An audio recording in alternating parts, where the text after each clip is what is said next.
So thank you, Andrea. This was a great presentation, and I think it helps just understand that actually the sequence does not matter. Personal preferences matter. So I'm going to actually tell you why sequencing does not matter in metastatic colorectal cancer. So let's see where to start. First of all, 5-fluorouracil. No argument about that. 5-FU is king or queen. And you can use 5-FU in any line of therapy, but you have to use it at least in 2 lines of therapy. Then the next question is, when we're discussing EGFR inhibitors versus VEGF inhibitors, we're really talking about the RAS wild-type group. So 50% of the patients, that argument holds for the biologic. The other 50% really doesn't matter.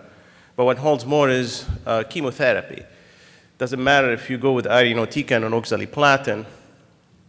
And again, EGFR versus VEGF, is irinotecan or oxaliplatin a better platform to combine EGFR2, and the same for VEGF. And how about if actually we mix everything together, irinotecan, oxaliplatin plus VEGF and others?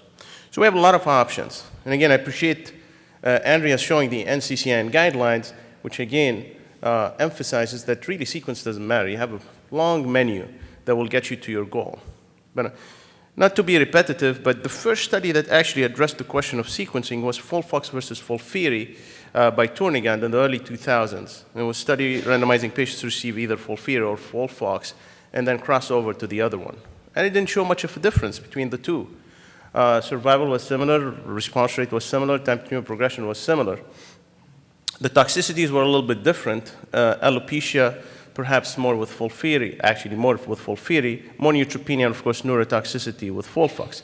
Diarrhea actually was the same. At least grade 3 and 4 diarrhea was the same between the two.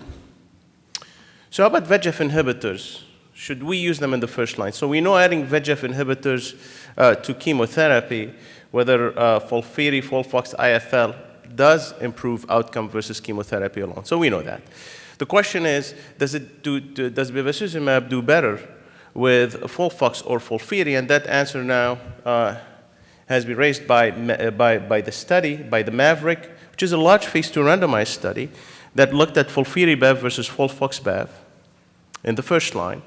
And essentially, although numerically there was a slight advantage to Folfiri-bevacizumab, but statistically it was a dead heat, meaning, in other words, that it doesn't make much of a difference whether you start with Folfox-Bev or Folfiri-Bev, you will get the same results. How about EGFR inhibitors?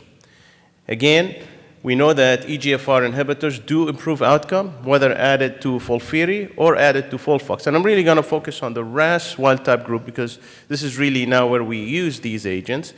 And you can see clearly that panitumumab added to Folfox improves both progression-free survival and overall survival. And cetuximab added to Folfiri improves overall survival and progression-free survival, which again means that we do see an improvement in outcome for patients with EGFR inhibitors in the first line added to any one of the chemotherapy backbones. So it's a wash.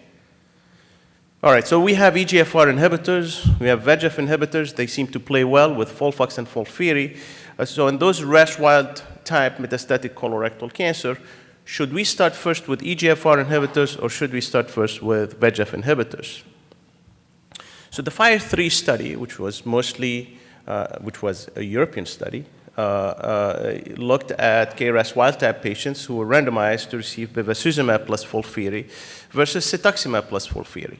Now this study was powered for looking at differences in overall response rate, and that was the primary endpoint. And the goal was to show that Folfiri-Cetux was probably better than Folfiri-Bev in terms of response. But the primary endpoint ended up being negative, meaning Folfiri-Cetuximab and Folfiri-bevacizumab had very similar response rates. Numerically, maybe a little bit better with cetuximab, but again, a statistical wash. In other words, there was not much of a difference between the two.